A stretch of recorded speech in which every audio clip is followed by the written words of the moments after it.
We love her. She's been good for our city, for our state, and for our nation. Madam Speaker, I yield back the balance of my time. The chair recognizes the gentleman. The chair recognizes the gentleman from Georgia, Mr. Johnson, for 5 minutes. Thank you, Madam Speaker. Madam Speaker, today I rise in tribute to retiring WSB TV anchor Monica Kaufman Pearson, who brought Atlanta the evening news for almost 4 decades. And before I go into that, something is compelling me to extol the virtues of a glass of cold iced tea in the middle of the day after a hard morning at work outside. Then you come in and for your meal, for your lunch, and you enjoy that lunch with a glass of iced tea. It's a Southern tradition, and I want to use that in talking about Monica Pearson. Monica is the recipient of numerous awards, including more than 35 Emmys, and she broke the color barrier and the gender barrier by becoming the first black female to serve as evening news anchor in the Atlanta broadcast market. She's known for her commitment to excellence, her commitment to professionalism, and also for her optimism and her compassion. And she's also known for sharing her talents with, by mentoring aspiring female news anchors across the nation. And it was Marion Pittman, the news director of WSB-TV, who worked with Monica for more than 15 years, that said, Monica is to WSB what sweet tea is to Atlanta. Yes, she was a quenching force when she arrived in Atlanta.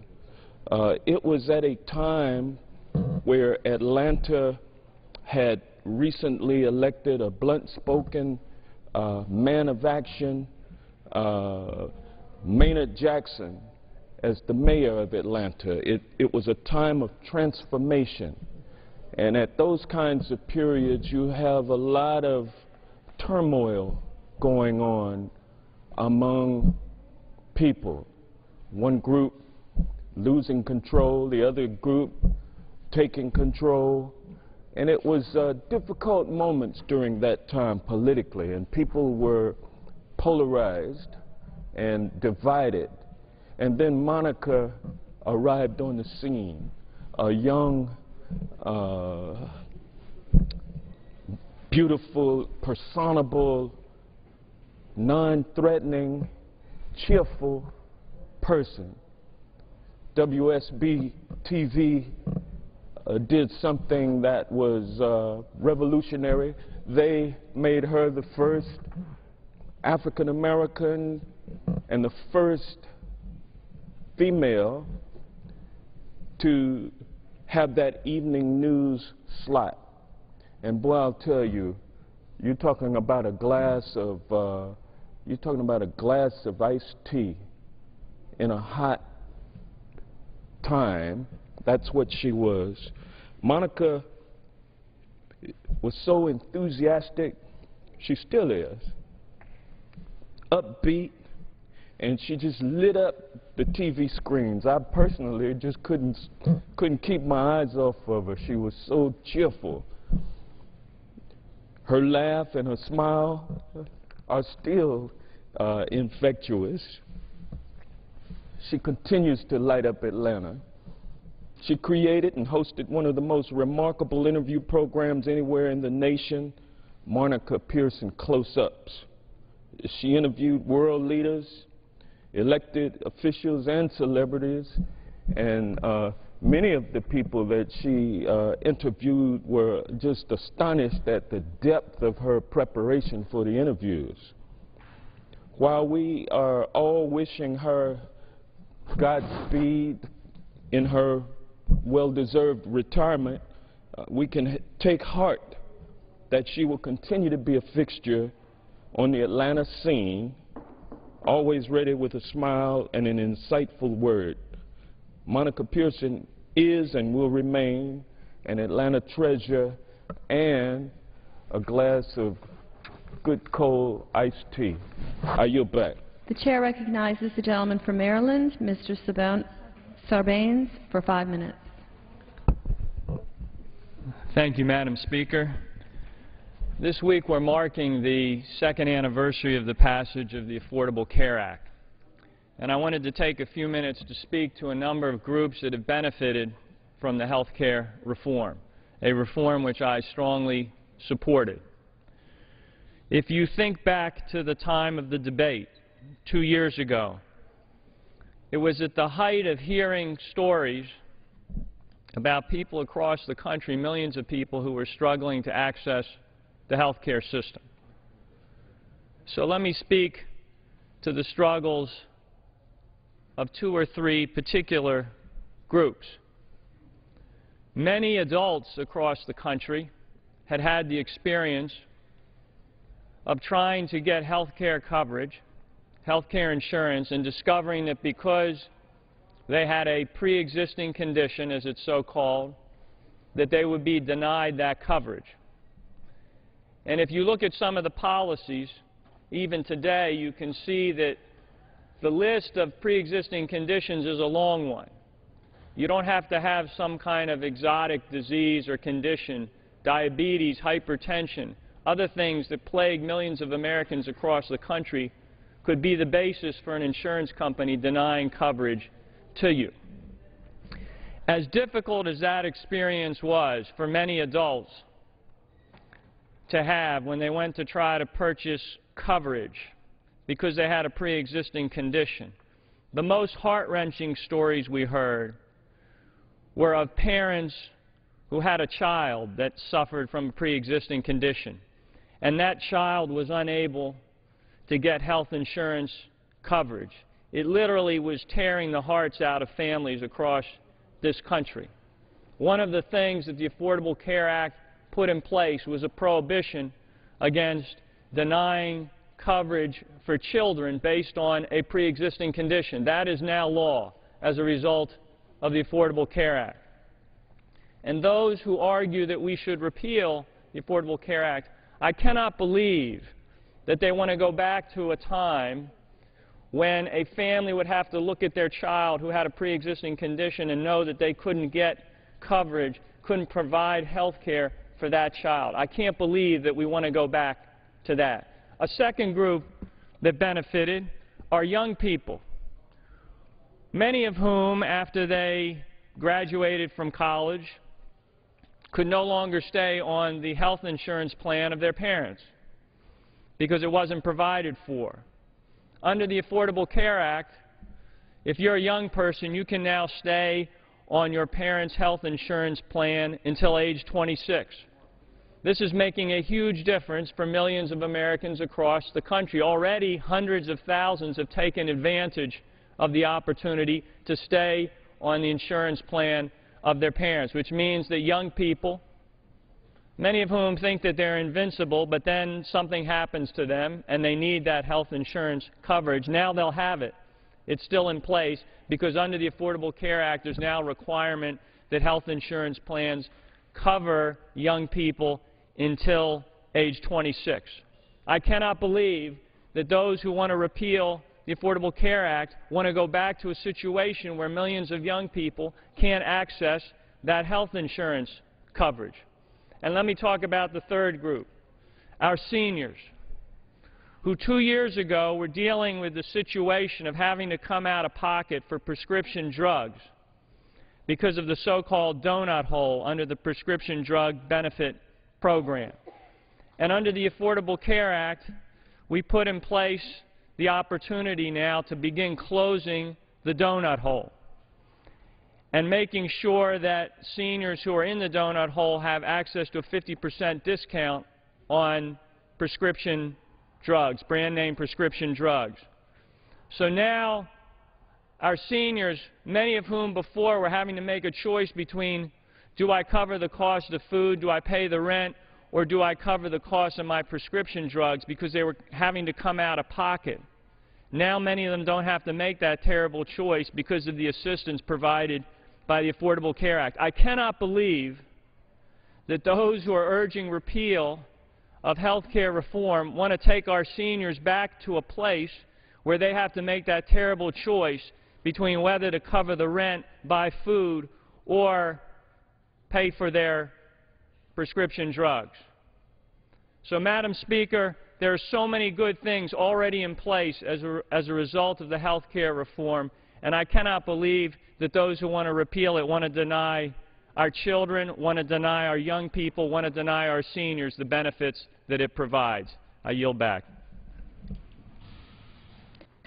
The chair recognizes the gentlelady from Florida, Ms. Wilson, for 5 minutes.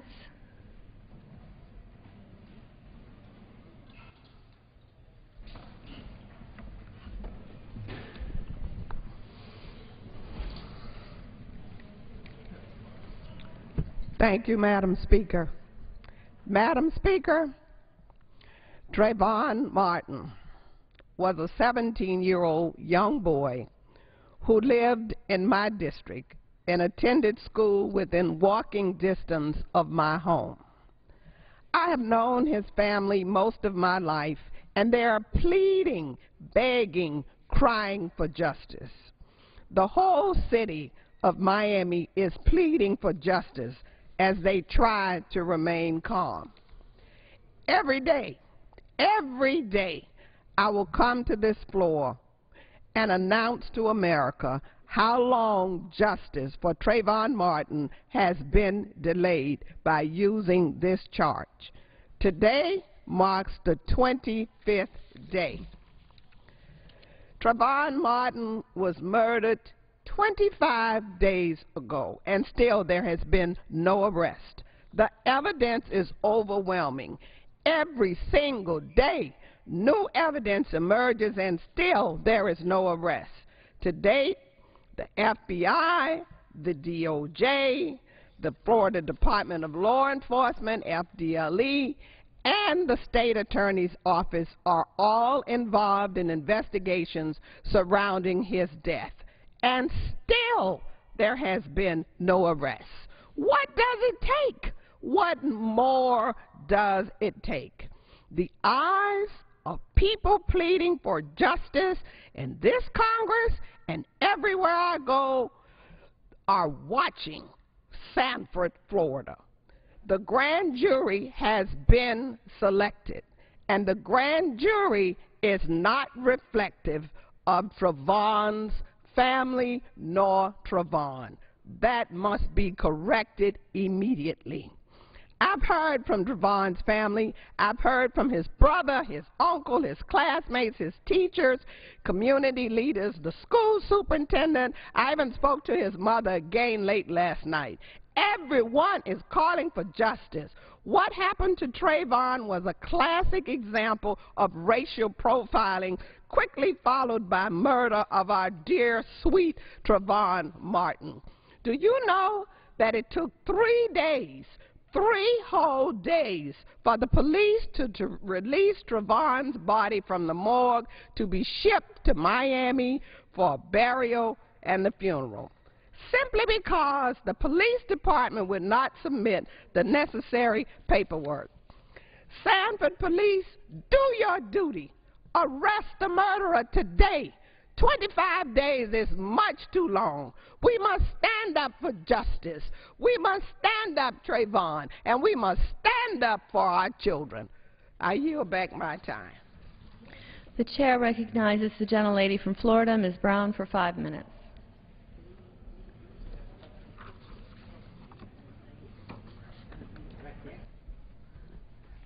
Thank you.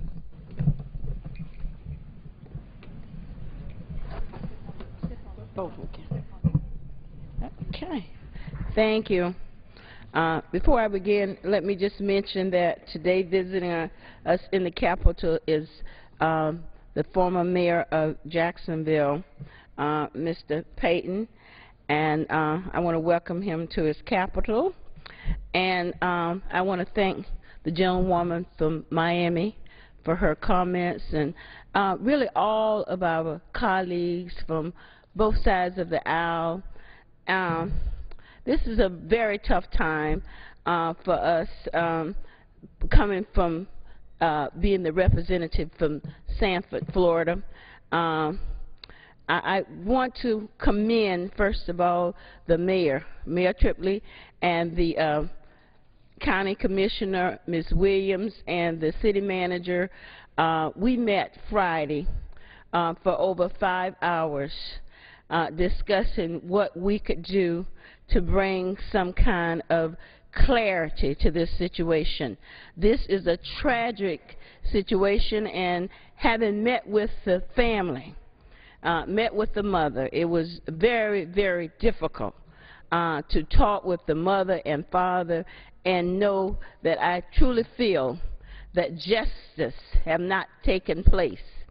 In a society that we live in, it's very important that we have to feel that the criminal justice system is fair, and it's fair to all parties. I cannot stand before you today saying that I feel that the system have operated fairly. One of the first things I ask to happen is that there be an arrest. Well, we don't have an arrest. It's 25 days. Well, the second thing I ask, that we release the tapes. And we have released the 9/11 tapes, and I've got to tell you, it has taken a life of its own, because the things that was told to me in the meeting is not the things that was reflective in the test.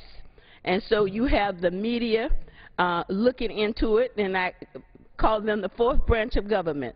They can verify what's on the tapes. They can verify whether or not you would take someone's comment as to what they said happened when this young man is not there to tell his side of the story. We have a person that everyone talks about was over the neighborhood watch. I want to point out self-appointed over the neighborhood watch. Self-appointed. That means was not trained. Clearly, if you listen to the tapes, the police dispatcher told him to stand down. Less than 5 minutes later, this young man was dead.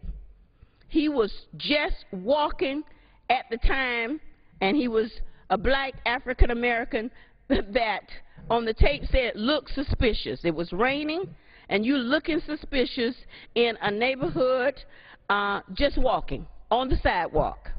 And he started following him, and the dispatcher said clearly, more than once, we need you not to follow this young man.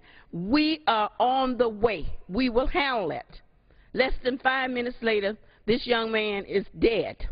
This is not acceptable in this society.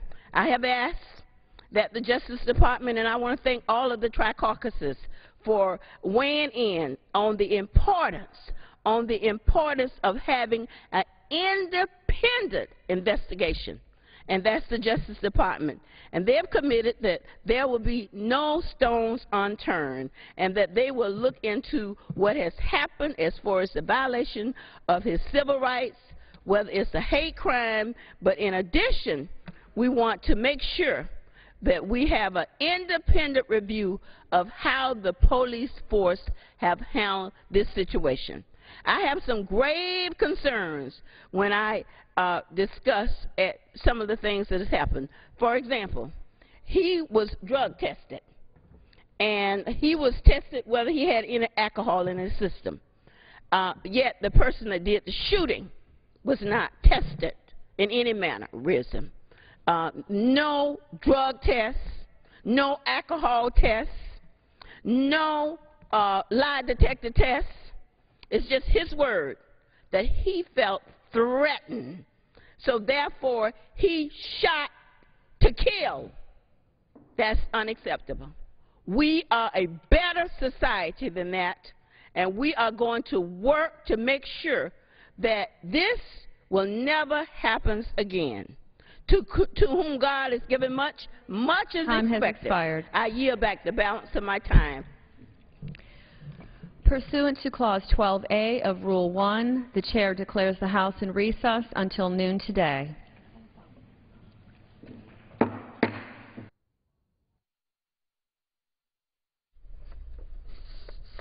And the House returns in about 40 minutes at noon Eastern.